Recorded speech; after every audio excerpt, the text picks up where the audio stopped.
Hello friends, welcome to Swati's biology. आज आपण parts of flower बघणार आहोत. Okay, that is calyx, corolla, androecium and gynoecium. बोर्डवरती explanation बघायचं आहे मराठीमध्ये. आपण chapter number 5 morphology of flowering प्लांट्समधला फ्लावरचा भाग आधीच्या लेक्चर्समध्ये बघितलेला आहे. व्हिडिओज मी पाठवलेले आहेत, यूट्यूबवरती टाकलेले आहेत. ओके, आज आपल्याला फ्लोरल वर्ल्स तेच परत बघायचे आहेत, थोडंसं आणखीन डिटेलमध्ये. तर एकदा आपण फ्लावरची डायग्राम बघू, कुठे कुठे काय काय ठेवलेलं आहे ते बघू. त्याच्यानंतर आपण एक एक कंटेंट बघूया. ठीक आहे, हे झालं कार्पेल किंवा गायनोशियम किंवा female part of the flower किंवा याला पिस्टिल पण म्हणतो आपण. ठीक आहे, हे झालं स्टॅमन किंवा अँड्रोशियम किंवा mail part of the flower.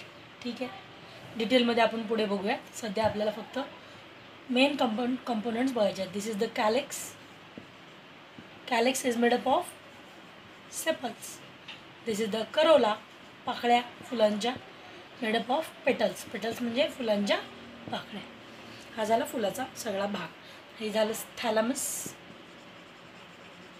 Detailing आपण याच्या आधीच्या लेक्चरमध्ये व्हिडिओमध्ये केलेली आहे. ओके, आज आपल्याला जे बघायचं आहे ते आणखीन थोडंसं डिटेलमध्ये हेच फ्लोरल वर्ल्स कशा प्रकारे काम करतात, प्लस त्यांची नावं काय काय आहेत आणि महत्त्वाचं म्हणजे त्याचे एक्झाम्पल्स आपल्याला बघायचे आहेत. ठीक आहे, तर एक एक पार्ट आपण बघूयात. आज आपण इसेन्शियल आणि नॉन इसेन्शियल असे 4 फ्लोरल वर्ल्स बघतोय. एक आहे करोला, दुसरा आहे कॅलिक्स, तिसरा आहे कॅलिक्स, चौथा आहे कॅलिक्स. कुठे बघतो आपण? हा थॅलमस, आणि थॅलमसच्या खाली ज्या ग्रीन कलरच्या पाकळ्या असतात, पाकळ्यांच्या खाली, फुलांच्या पाकळ्यांच्या खाली ज्या ग्रीन कलरच्या पाकळ्या असतात त्यांना आपण म्हणतो कॅलिक्स, किंवा त्या वेगवेगळ्या त्यांना म्हणायचं आहे सेपल्स. ठीक आहे, तर आता इथं 2 शब्द आहेत.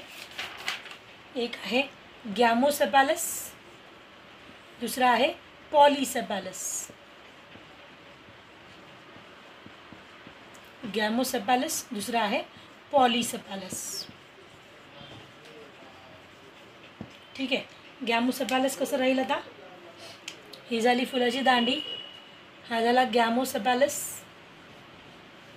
आणि त्याच्यावरती मग पाकळ्या आपल्याला दिसून येऊ शकतात. लाईक्स म्हणजे गॅमो म्हणजे फ्युज्ड. गॅमो या शब्दाचा अर्थ काय होतं आहे?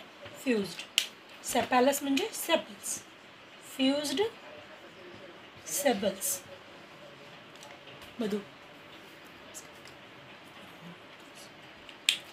फ्युज्ड सेपल्स. एक्झाम्पल, आता इथे एक्झाम्पल्स ॲक्च्युली NCERTच्या बुकमध्ये नाही आहेत दिलेले, पण तुम्हाला स्टेट बोर्डचे एक्झाम्पल्स बघायला लागतील. तुम्हाला 8वी 9वी 10वीला सुद्धा जर काही एक्झाम्पल्स आलेले असतील तर ते सुद्धा तुम्हाला बघणं आहे, बघावे लागतील. ठीक आहे, लिहून जर द्यायचं झालं तुम्हाला एक्झाम्पल तर ऑब्वियसली इट इज धतुरा. ठीक आहे, नेक्स्ट इज पॉलीसेपॅलस. पॉली म्हणजे फ्री,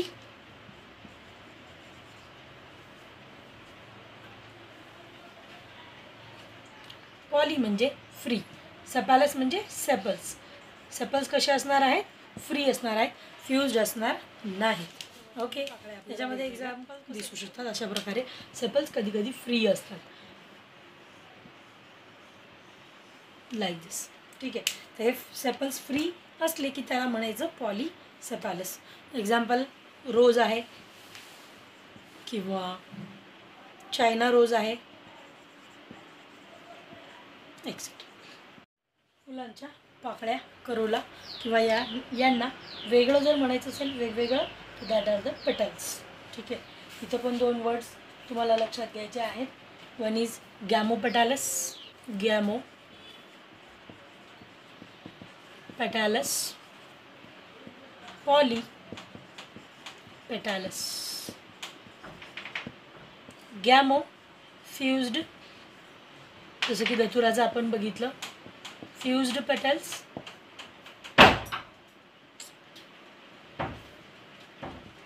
एक्झाम्पल अगेन धतुरा.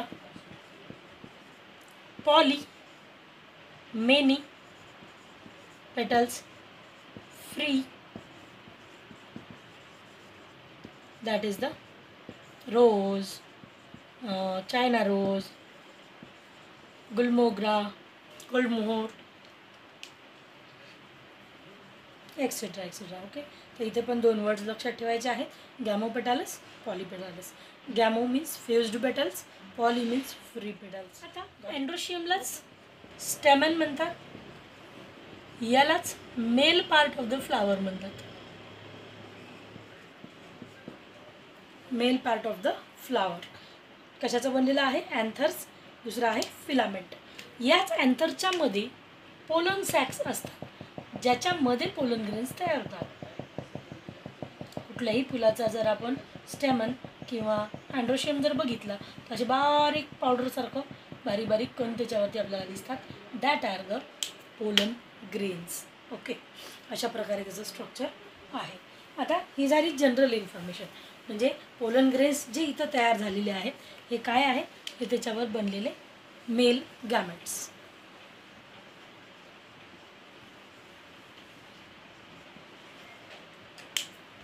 मेल गॅमेट्स, पोलन ग्रेन्स, म्हणून याला मेल पार्ट म्हणायचं. ठीक आहे. ओके, आता कसं आहे की डायव्हर्सिटी खूप आहे जगामध्ये, झाडांची अनलिमिटेड डायव्हर्सिटी आहे, माहिती आहे आपल्याला.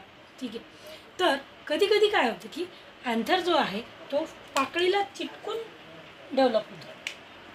सपोज ही फुलांची पाकळी आहे, तर या पाकळीला चिटकलेलाच अँथर तयार होतो आणि कुठेतरी थोडंफार फिलामेंट थोडासा आणि अँथर थोडासा मग फ्री राहतो आणि मग त्याच्यावरती ते पोलन ग्रेन्स जनरेट करतो, like this.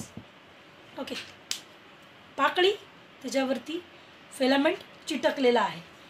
C here, filament fused to the petals. आणि अशाच प्रकारच्या स्टेमनला काय म्हणायचं आहे? epipetalous. When the stamen or the filament is attached, fused to the petals of the flower, that is called as epipetalous. जेव्हा स्टेमन किंवा androecium किंवा mail part of the flower हा त्या फुलाच्या पाकळीला चिटकलेला असतो, त्याला म्हणायचं आहे epipetalous. ठीक आहे. ऑब्वियसली इथं एक्झाम्पल आहे, एक्झाम्पल लर्न ठेवायचं आहे. दॅट इज द ब्रिंजाल, वांग. ब्रिंजालमध्ये पाकळ्यांना फुलांच्या स्टेमन चिटकलेला असतो. एक्झाम्पल तुम्हाला डेफिनेटली विचारलं जाणार, तर त्याला म्हणायचं आहे staminode. That is called as staminode. हा पण शब्द लक्षात ठेवा. जे आपल्याकडून मिस होईल असं आपल्याला वाटतं ते सगळं विचारलं जाऊ शकतं. आता कधी कधी काय होतं, काही झाडांमध्ये जे आहे तर जनरली आपण असं पाहतो की सेपल्स खाली आहेत, ओके, पेटल्स वरती आहेत, वेगवेगळे आहेत. ठीक आहे. खूप कमी झाडांमध्ये असं होतं की टेपल्स आणि सेपल्स यांचं फ्युजन होतं. टेपल्स आणि सेपल्स, पेटल्स प्लस सेपल्स एकत्रच जन्माला येतात फुलावरती आणि त्यांना म्हणायचं टेपल्स किंवा Corolla plus calyx. It is called as perianth. ठीक आहे. मग हा जो पेरियांथ असतो हा फिकट ग्रीन कलरचा असतो, त्याला कलर वगैरे जास्त नसतो. अट्रॅक्शन हे त्याचं काम असं नसतं इन्सेक्टला अट्रॅक्ट करणं, जसं की करोलाचं फंक्शन आहे तसं याचं फंक्शन इन्सेक्टला अट्रॅक्ट करणं नसतं. ठीक आहे. पेरियांथला जर का स्टेमन चिटकलेला आहे तर त्या स्टेमनला म्हणायचं इपीफायलस. त्याला म्हणायचं आहे इपीफायलस. ओके. एक्झाम्पल ऑफकोर्स दिलेलं आहे, that is lily. Example is lily. 3-4 concept बघितले आपण, स्टॅमिनोड, इपीपेटालस, इपीफायलस, आणि त्यांचे एक्झाम्पल्ससुद्धा बघितलेले आहेत. आता आपल्याला एक वेगळा कॉन्सेप्ट, एका ठिकाणी अँथर फ्यूज असेल, फिलामेंट फ्री, एका ठिकाणी फिलामेंट फ्री असतात, anther fused. Adelphy. What is adelphy? ॲडिल्फीमध्ये अँथर्स फ्री असतात आणि फिलामेंट फ्यूज्ड. ठीक आहे. आता हे फ्यूज्ड फिलामेंट जर का वन बंडल तयार करत असतील त्याला म्हणायचं monadelphous. Two bundles diadelphous. Many bundles. Structure wise जर बघायचं झालं तर हे कसं दिसणार? Fused filaments, anthers free, as we see in China rose.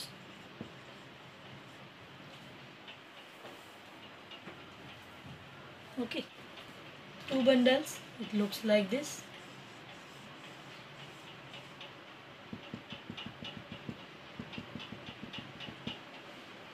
डायडिल्फस किंवा आपण 9+1चं जे बंडल पाहतो कशामध्ये? सॅल्विया फ्लावरमध्ये. सॅल्विया फ्लावरमध्ये 9 फिलामेंट्स एकत्र येतात आणि एकच फिलामेंट वेगळा असतो, दॅट इज द डायडिल्फस. ह्याच्यावरती नीटला क्वेश्चन येऊ शकतो, त्यामुळे हे नीट लक्षात ठेवायचं आहे. This is diadelph. Example here it is salvia, जसं मी सांगितलं. दुसरं एक्झाम्पल आहे पी, वटाणा. ठीक आहे. आणि पॉलीॲडेल्फसमध्ये काय होणार? मोर दॅन 3 बंडल्स इथे तयार झालेले दिसतात. तर हे अतिशय रेअरली असतं, इतके बंडल्स तयार होणं शक्य नाही आहे. त्यामुळे क्वचित प्लांट्समध्ये पॉलीॲडेल्फी दिसते लाईक दिस.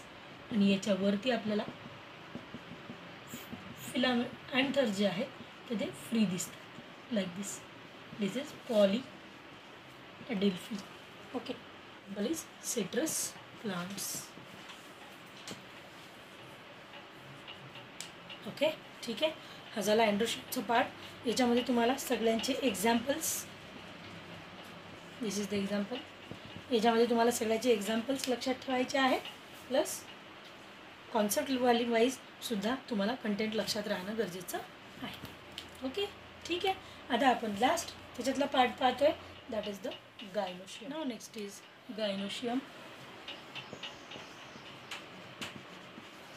याचंच दुसरं नाव कार्पेल, याचंच तिसरं नाव पिस्टिल, चौथं नाव female part of the flower. ठीक आहे. गायनोशियम. गायनोशियम मोस्टली 3 भागाचा कन्सिडर केला जातो. एक आहे ओव्हरी खाली, त्याच्यावरती स्टाईल आणि त्याच्यावरती स्टिग्मा. ठीक आहे. This is the ovary, this is the style and this is the stigma. ओव्हरीच्या मध्ये जे आहेत तर ते ओव्ह्यूल्स प्रेझेंट आहेत. ठीक आहे. दिस आर द ओव्ह्यूल्स. आता इम्पॉर्टन्स प्रत्येकाला आहे, काहीतरी काम दिलेलं आहे, विनाकारण कुठलीच गोष्ट निसर्ग जपून ठेवत नाही. ओव्हरी जी कन्वर्ट होते ती कन्वर्ट होते फ्रूटमध्ये. ओव्ह्यूल जो कन्वर्ट होतो तो कन्वर्ट होतो सीडमध्ये. स्टिग्मा जो आहे तो रिसेप्टिव्ह ऑर्गन मानला जातो पोलन ग्रेन्सचा. म्हणजे इन्सेक्ट जेव्हा पोलन ग्रेन्स घेऊन येणार ते पोलन ग्रेन्स पडणार तर सगळ्या फ्लावरवरती, पण रिसीव्ह कोण करणार आहे? स्टिग्मा करणार. का? कारण त्याच्यामधूनच पोलन ग्रेन जे आहे तर ते आतमध्ये जातात, ओव्ह्यूलकडे जातात, ओव्ह्यूलच्या मध्ये जातात, फर्टिलायझेशन करतात आणि कन्वर्ट करतात त्याला सीडमध्ये, ओव्हरीला फ्रूटमध्ये. Okay. This is the main function of stigma. दुसरं महत्त्वाचं फंक्शन स्टिग्माचं हे आहे की त्याच्यावरती स्टिकी ज्यूस तयार केला जातो. ठीक आहे. का बरं? कारण पॉलिनेटर्स किंवा जे इन्सेक्ट्स आहेत जे पॉलिनेशन करणार आहेत ते काही उगाचच करणार नाहीत. ते त्या झाडाचे वेटर्स नाही आहेत त्याचं काम ऐकायला, बरोबर आहे. त्यांना काहीतरी द्यावं लागेल असं जेणेकरून ते पॉलिनेशन्स करतील. काहीतरी गिफ्ट द्यावं लागेल तेव्हा ते त्यांना पॉलिनेशन घडवून आणून देतील. तर गिफ्ट देण्यासाठी मग तिथं त्यांना इथे या ठिकाणी स्टिकी ज्यूस द्यावा लागतो, ज्याला मकरंद म्हणतात मराठीमध्ये. तो स्टिकी ज्यूस दिला की मग ते इन्सेक्ट्स ते खायला येतात आणि पर्यायाने पॉलिनेशन होऊन जातं, चुकून त्यांच्या हातून होऊन जातं. बोलवण्यासाठी त्यांचं फुलाची रचना झाली, फुलांचे रंग आले, फुलांचा सुगंध आला आणि मग त्याच्यामध्ये मकरंद आला. ते सगळं अट्रॅक्शनसाठी तयार केलेलं आहे इन्सेक्टसाठी. माणसाच्या अट्रॅक्शनचा त्याच्याशी काही संबंध नाही. आता ओव्ह्यूल्सला ओव्हरीच्या मध्ये ही जी दांडी आहे ज्याच्याने त्याला चिटकवलं गेलेलं दिसतंय, दॅट इज द प्लासेंटा.